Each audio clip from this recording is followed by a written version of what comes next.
Hello and welcome to another edition of Real Talk. There's so much to report at the moment with Donald Trump obviously taking on the presidency of the United States of America.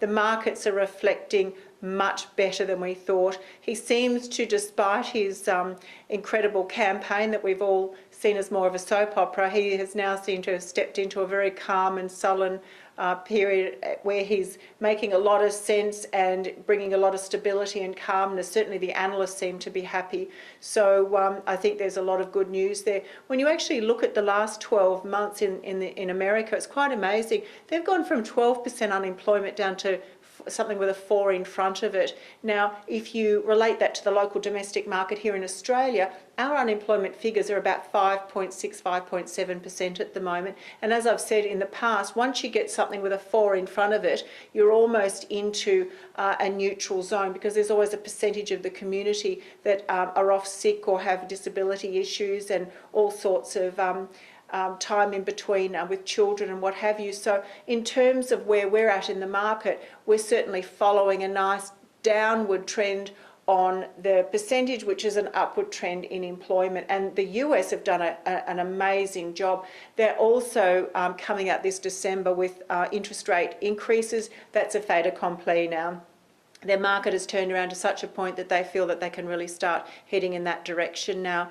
Markets all around the world have reflected very positively, and interestingly enough, not unsurprisingly, the bond market is a little bit all over the place at the moment. Obviously, bond market is often used to hedge, so people are hedging their bets at the moment, looking at their returns and how they can balance things out. The oil market, surprisingly, has gone up at the moment, but that's really due to an announcement of undersupply coming out of the Arab countries. So, my view on that, it seems to be somewhat a little bit well, I'm not very happy with some of the things that they report that come out. I don't always think that they are going to cut supply. I think it's a bit of a manipulation of the pricing. But anyway, that remains to be seen. We all see it at the Bowsers, that's for sure. So in terms of gold is down. Now, for those of you who watch my blogs, gold is normally up when people feel other asset classes are under threat. So the fact that gold has come down is actually a resounding voice internationally that people are feeling a lot more comfortable now.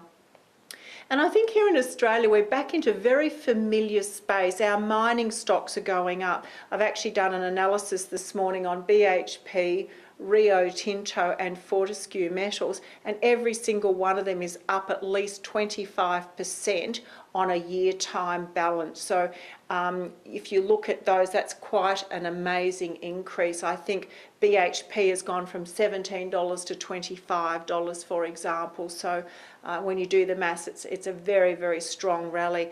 And historically speaking, we've always had a very strong, in fact, if you look at the Australian market, we're mostly the mining and the finance sector.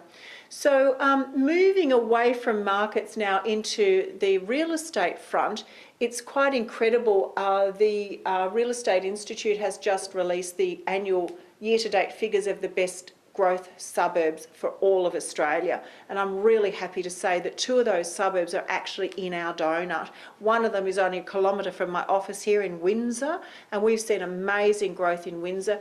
We did a lot of investing in Windsor about 3-4 years ago, and I know some people have been very impatient with growth in that corridor, but it's really starting to lock in now. And I also think the other area that was in the donut was Abbotsford, and we've had quite a few investors go into that pocket. There's been concerns about concentration of apartments, but when you actually throw a tram into the mix, the Yarra River, the ability to recreate near where you work, near where you live, it's actually gone gangbusters.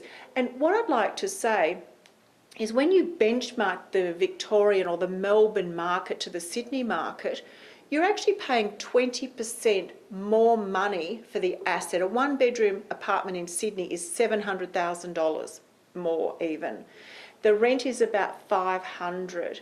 Whereas here in Melbourne, our 1-bedroom apartments are still sub $500,000 and renting for $425 a week. So when you look at it, Sydney's 25% more in capital, we're 20% better in the rent returns. So it's quite interesting to examine those markets. Clearance rate on the weekend, off the scale. You may have, for those of you who follow my blogs, we've been going to market over the weekends with mostly about 500 properties on average, 500 to 700 per weekend, with a clearance rate with a 7 in front of it most of the time. We actually had 1,400 properties go to auction on Saturday, and we had a 79% clearance rate. So I see no sign of that local domestic market slowing. And I know here at Solid on the investor market, we probably put about 5 investors into investment properties this week alone. It's been incredibly busy over the weekend. So there's a lot of enthusiasm, there's a lot of excitement. Interest rates are pegged to go up in February. Make hay while the sun shines. I'll sign off on that note. Thank you so much for listening.